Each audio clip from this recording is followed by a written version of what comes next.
Today we'd like to talk about peace, fear, and objectivity. Perhaps you know the saying, "May you live in interesting times." For many of us, it is more like a curse, as we long for the peace of uninteresting times. World events that confront us are far more interesting or troubling than most people would wish for. The fear pervading the world today has reached a breaking point, and many people are bracing for a major catastrophe.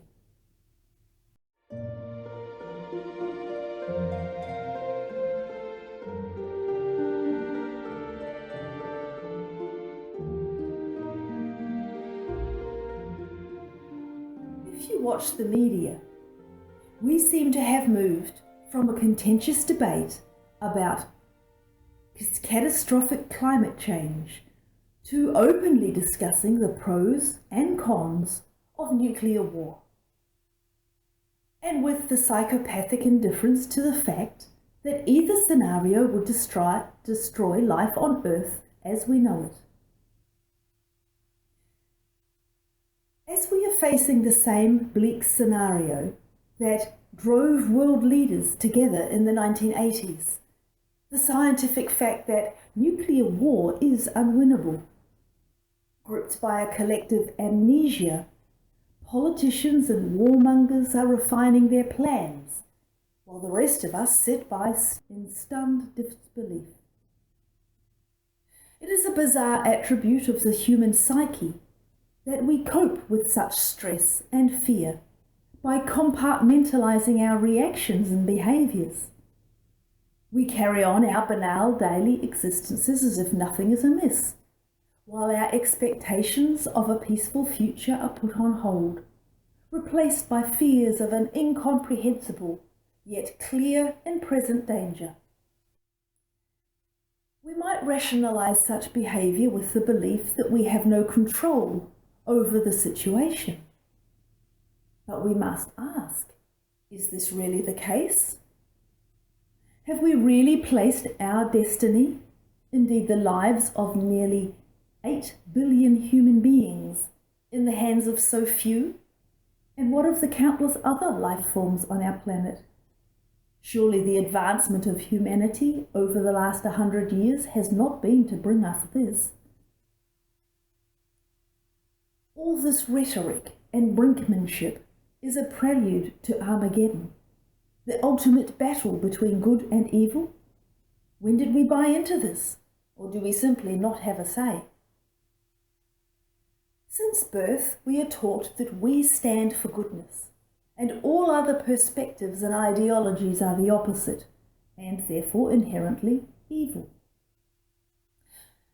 Of course, in the West, it would be treacherous to propose that the current world crisis is anything other than the forces of goodness battling against pure evil, and hoping for an outcome other than the complete annihilation of the evil opposing us is unthinkable.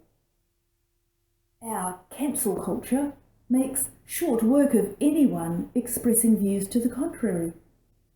Perhaps, however, there are moments when we all ask ourselves whether there might be another way, a way that might free us from the cycle of violence and the endless conflicts that deny us true, lasting peace.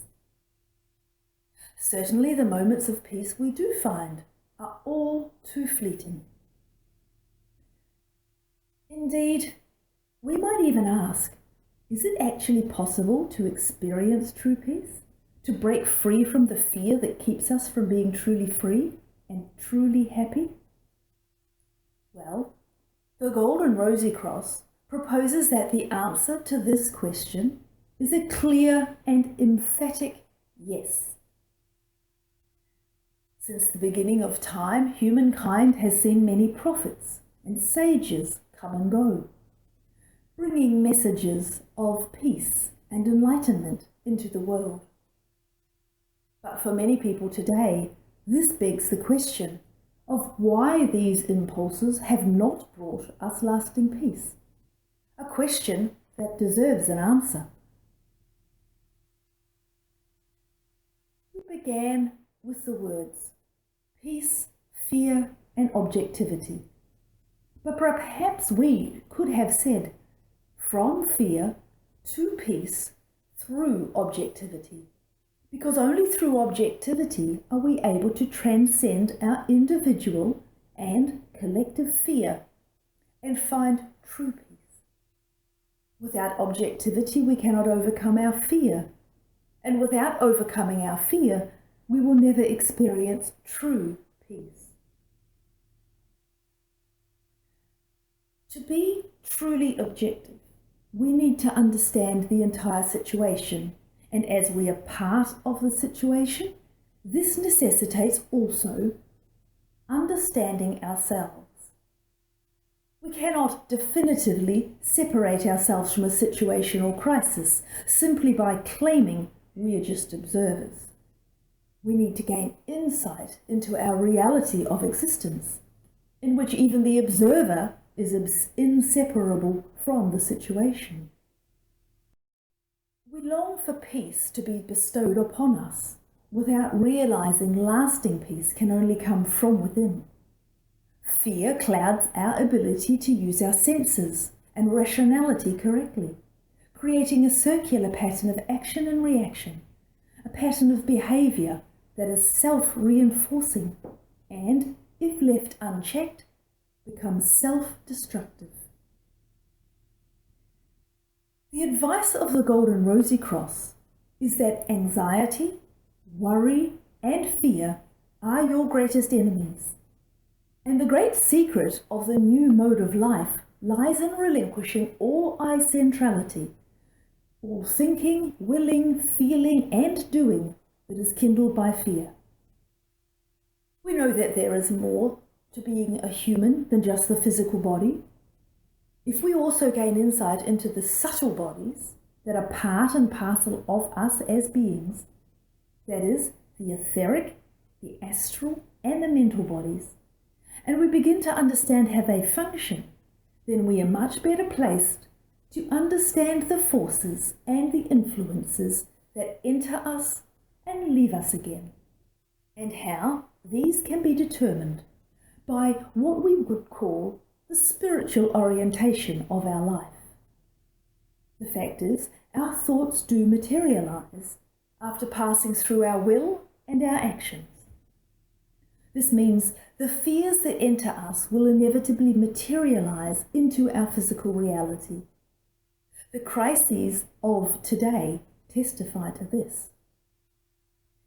When we lack clear insight and wisdom, we see only in hindsight that we were and are trapped in an endless cycle of action and reaction. In such a state of life, going about things in this way, we will never find peace in our being. Before we can truly understand the world and ourselves, we need to become cognizant of the influences we take in and the influences we project, the forces we attract and the forces we reject. We need to become fully conscious of the interplay between apparently opposing forces and the fundamental laws of nature. Today, we all know of the formula E equals mc squared. Matter is energy, energy is matter. Our connectedness with the universe determines that we are integral to the forces of matter and energy, extending far beyond our natural capacity to comprehend ourselves, let alone the nature of the universe. Therefore, any liberating path of life must begin with insight, which can only come about through self-observation. When we observe ourselves objectively, then if we are honest with ourselves, we will recognize there is a point at which we allow or disallow projections from our own egocentricity or that of others to pervade our behavior, our emotions, our thoughts, and our will, and therefore our actions.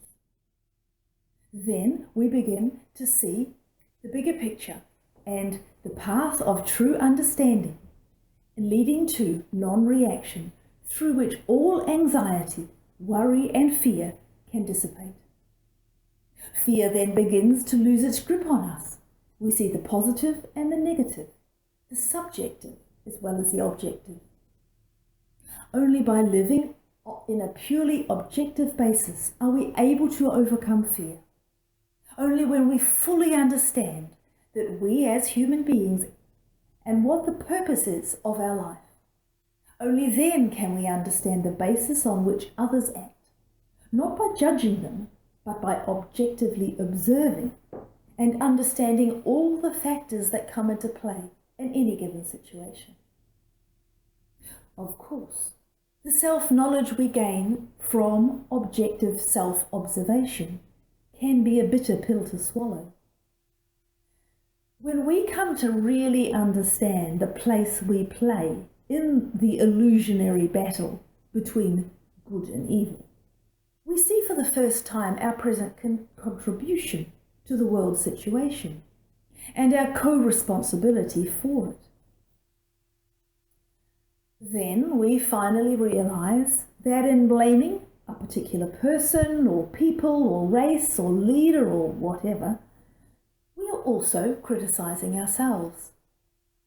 When we take sides, we do so having made judgments about a particular person or perspective, as if we could see into their hearts, as if we could truly understand their conditions and motivations, or the traditions and history or spirituality that has shaped that person or people. Of course, it's not possible to do so, but we still act as if we can. This is the basis of all our criticism, our judgments, and our condemnation of those people, and the perspectives that we often wrongly assume to oppose us. This is the basis of the battle between the so-called good and evil. The former nuclear war planner, Daniel Ellsberg, wrote in his book, The Doomsday Machine, that the banality of evildoing is where more or less ordinary people, neither better nor worse than the rest of us, not monsters in either a clinical or mythical sense, contribute to what they or their leaders believe constitutes the greater good. Despite the benign intentions of numerous individuals working for the greater good, the outcome consumes us all. We end up using evil to fight what we perceive to be evil. Therefore, gaining insight into our fundamental human condition is the first step on the path to true peace, to freedom from fear, to liberation of our true inner being, for ourselves and for all humanity. Our fear is an irrational reaction to a reality we do not understand and do not accept. It is the fruit of our lack of understanding of our own condition, of our own existence, our own self. Our fears cannot be suppressed. The only solution is to neutralize the root cause of our fears, the root cause of our perceptions as the world consisting only of good and evil. Through self-knowledge, we open the door to objectivity. We break the cycle of violence on every level of our existence, mentally, astrally, etherically, and finally, physically. Through the resulting new understanding and the fundamental change it makes possible, our consciousness is transformed and we enter a new way of living without fear. This inner transformation is a process that must be undertaken down to the very essence of our being. It means a fundamental reversal of the downwardly spiraling trajectory of humankind and the restoration of our connectedness with the all. Just as fear cannot be suppressed, peace cannot be contrived nor imposed.